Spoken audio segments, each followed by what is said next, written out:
Diga, meu amigo, diga, minha amiga, legal que você esteja aqui com a gente mais uma vez. Olha o friozinho pintando na área. Eu particularmente adoro essa temperatura mais baixa, mais amena. Eu coloco o seguinte raciocínio: do calor você não consegue se esconder, do friozinho você se protege. Fica mais fácil, mas essa é a opinião de cada um. Seja muito bem-vindo aqui no nosso canal. Se você já nos acompanha, não deixe de ativar o sininho para receber as notificações. Se não acompanha ainda, seja muito bem-vindo, tá certo? O tricolor paulista invicto a 8 jogos na temporada 2022, com 10 vitórias seguidas, jogando no estádio do Morumbi, se reapresenta nesta terça-feira, pensando no duelo de quinta-feira contra o Jorge Wilstermann da Bolívia pela Copa Sul-Americana, mas também está de olho no domingo, clássico majestoso contra o Corinthians, lá na Neoquímica Arena em Itaquera pelo Campeonato Brasileiro. E como uma coisa puxa a outra, as oportunidades que surgem ou não para esse duelo contra os bolivianos na quinta-feira. Isso porque na quarta a coisa pode mudar e o São Paulo pode até estar já classificado, jogando na quinta-feira por jogar, para cumprir tabela. Mas isso a gente não sabe, então o trabalho continua. Vamos falar sobre isso a partir de agora, vamos lá.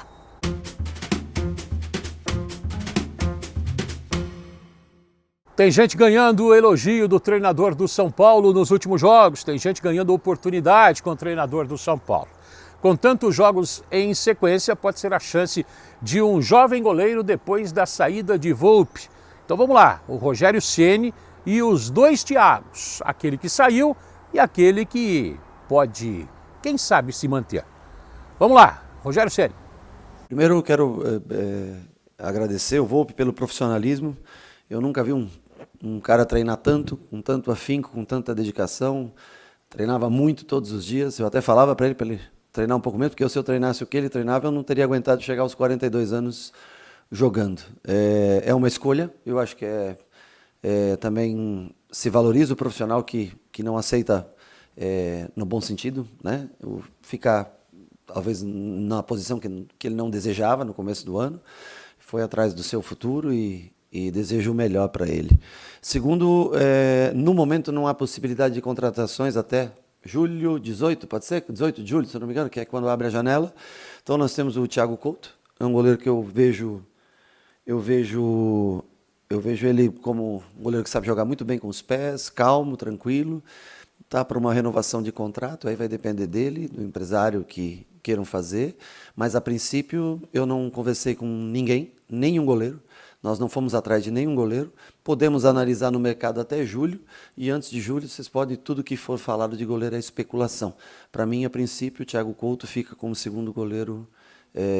Se eu achar que ele vai ter oportunidade de jogar, e se eu achar que ele corresponde, ele pode se tornar o segundo goleiro em definitivo, sem que a gente, mesmo porque não temos, gaste dinheiro para trazer um novo profissional. Não tem dinheiro, mas não precisa falar assim, né, Rogério? Pode dar um pouco de tranquilidade para o menino trabalhar, quem sabe? Quem sabe o Thiago Couto conquiste essa oportunidade. O São Paulo não tem dinheiro, mas precisa separar o que tem, raspar o cofre para não correr o risco de perder Jonathan Calleri. Eu vou explicar para você. O contrato dele vai até o final do ano, tem preferência pela compra, o tricolor. O presidente Júlio Casares já disse que vai desembolsar esse valor aí. Já prometeu Calleri, mas o atacante não deu certeza disso. Para tê-lo em definitivo, eu falei do valor aí? Não falei ainda, né? São 15 milhões de dólares. Vale tanto sacrifício? Eu acredito que vale assim. Calleri é o atual artilheiro do Campeonato Brasileiro com 6 gols marcados. E do São Paulo em 2022 ele é o artilheiro também. Já são 14 gols até agora. Oração a São Paulo de todo bom São Paulino. A torcida está clamando por isso. O São Paulo, eu já disse aqui, vai passar o ônibus, tomara que não te atrapalhe. Tem a preferência pela compra, mas terá obrigação da compra, e está em contrato, se o Calleri jogar 30% do tempo do São Paulo na temporada, das partidas do São Paulo. Então a gente espera, e muita gente está esperando, que o professor possa escalar o homem. Pode escalar, coloca o Caleri para jogar aí, deixa esse percentual se garantir e isso obriga o São Paulo a comprar o argentino. Tem jogador ganhando espaço, mas não vai ser para quinta-feira, simplesmente porque ele não chegou a tempo de ser inscrito. É o André Anderson que virou assunto depois da vitória do São Paulo contra o Cuiabá. O Rogério Ceni falando do futebol dele, foi o último reforço a chegar e quando tem oportunidade com o técnico do São Paulo, ele parece que ganha a confiança do treinador. Diz aí, Ceni. O André Anderson é uma pena a gente não ter a Sul-Americana para ele. Se a gente tivesse a Sul-Americana para ele jogar, ele estaria num estágio bem mais avançado. Então ele é um jogador que tecnicamente é bom, condução de bola, ele bate bem, ele tem boa finalização, arranque. Nós colocamos ele no segundo tempo porque nós vimos que nós dominaríamos o jogo, passamos o Igor para baixo, que tem melhor construção de jogo, e ele que tem jogando mais próximo dos dois homens de frente, né? Eu acho que tem alguns ajustes para fazer da parte tática ainda, porque essa função que ele faz perto dos atacantes, quem normalmente faz é o Nestor, né, essa função, ela exige uma colaboração defensiva muito maior. Hoje, porque boa parte do segundo tempo o Cuiabá teve com 10 e facilitou um pouco esse trabalho. Então, assim, alguns entendimentos da parte tática ainda são necessários para que ele possa ter mais minutos para jogar. E eu, novamente, lamento não ter a Sul-Americana, porque senão tenho certeza que ele já teria se desenvolvido bem mais. A gente espera também poder, né, nesse rodízio de jogadores, usar cada vez mais o André.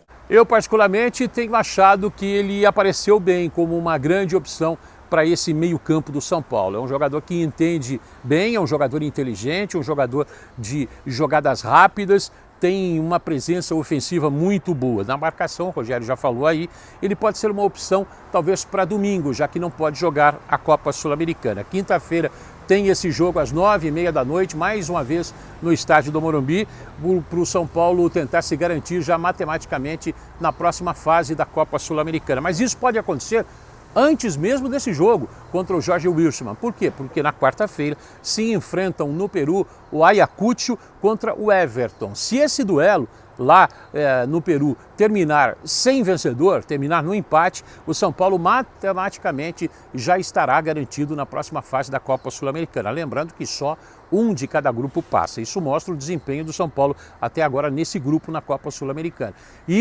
Se isso acontecer na quarta-feira, o Rogério Ceni pode mudar completamente os planos e colocar um time totalmente alternativo para esse jogo contra o Jorge Wilstermann. A gente vai ter que aguardar quarta-feira, como o Rogério.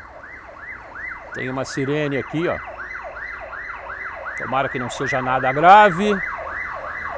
É uma ambulância. Não quero falar em cima. Pois é, pode ser que o Rogério Ceni opte por um time completamente alternativo, dar mais minutagem para jogadores que não vêm atuando, dependendo do que acontecer na quarta-feira, tá? O São Paulo de Rogério Ceni até agora, em 2022.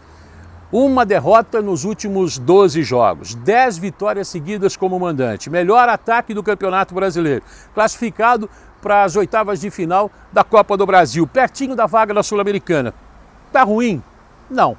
Pode melhorar? Sempre pode, mas a gente tem que dar a mão à palmatória. O Rogério Ceni tem conseguido, aos trancos e barrancos mesmo, sem muitos recursos para contratações de peso, de impacto, tem conseguido fazer o time jogar, pelo menos conseguindo fazer o time conseguir os resultados, obter os resultados, porque não adianta só jogar bem e não conseguir os resultados. O São Paulo, às vezes, não tem jogado lá tão bem assim, mas é um time que mostra muita disposição, é um time que batalha. Há muitos anos o São Paulo vinha sofrendo com essa inoperância, quase como sangue de barata, mas agora não. Os jogadores vão para cima, os jogadores batalham, podem não sobrar tecnicamente, às vezes nem taticamente, mas o time tem brigado e isso empolga a torcida, tanto que a média de torcedores é sempre muito alta.